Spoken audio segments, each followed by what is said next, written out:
There was another piece of testimony, and I've watched it several times here now this week on many clips, where she is on the stand and she kind of goes back and forth between being very emotional and then able to just kind of snap out of it and just answer questions as if there's nothing going on.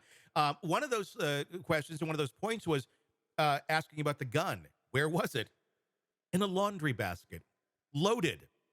She had a little child that ran around this house. She was out to the park with grandma while this was going on.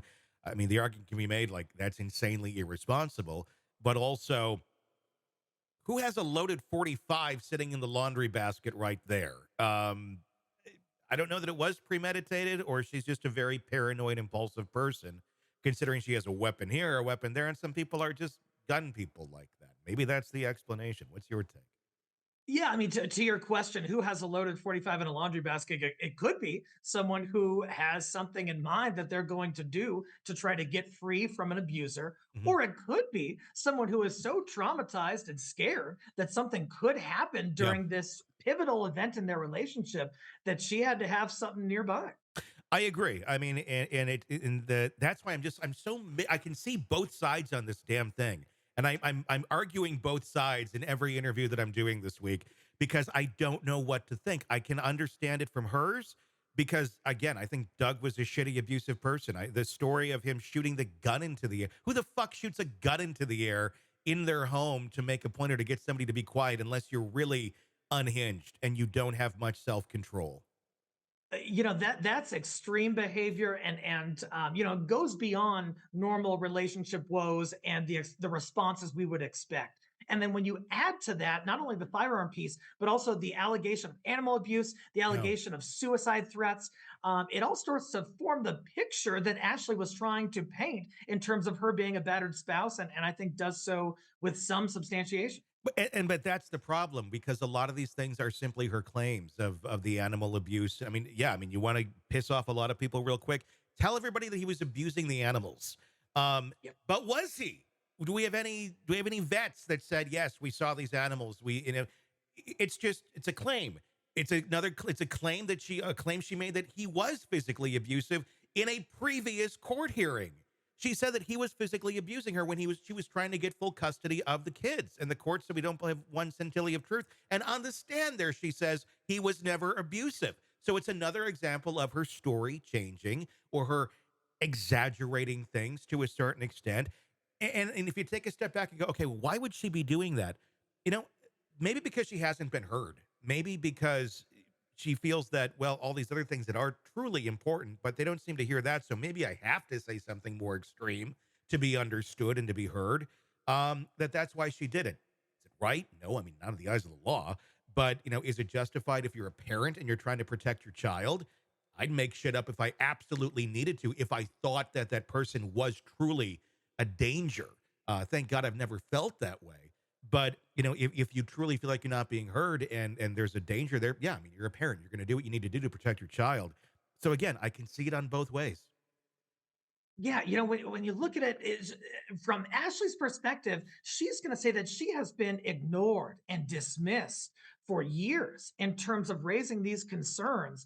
And when no one's listening to you and you get in dire straits, sometimes you take additional measures to try to be heard. And like you said, maybe that was her embellishing or fabricating, but those discrepancies certainly cost her. And the prosecution brought up in their closing that the defense experts and their evidence is based largely on just her statements, Yeah. and that's sometimes not enough to win the day.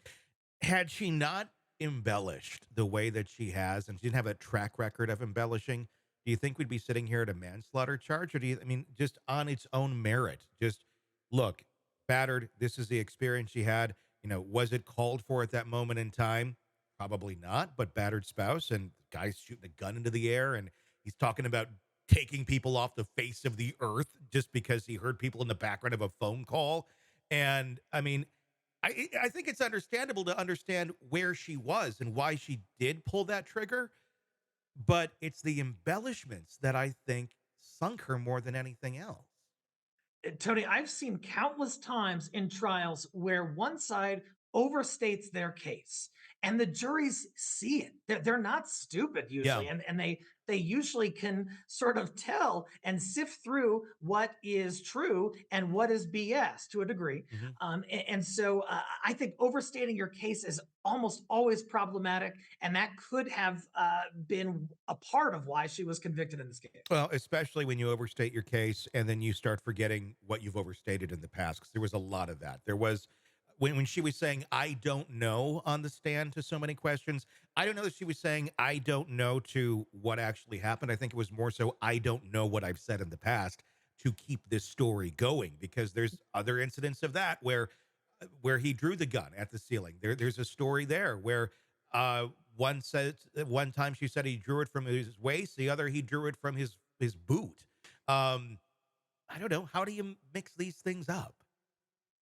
I hear you, but could it be a function of, a 21-year, or excuse me, a woman in her 20s, who is on the stand, unfamiliar, well, not totally unfamiliar with the court process, but Yeah. not a professional witness or anything, and being peppered with questions. We saw in that clip just how hard nosed that prosecutor was going at her while she is like physically crumbling on the stand, Yeah. and so mistakes can be made, Yeah. and perhaps that's a part of it. Yeah. No, that's a good point and a good argument. I guess it's one of those things where at the end of the day, only one person truly knows what happened here. And that's her. And well, Doug, and he's gone. But yeah, jury has come in with their decision.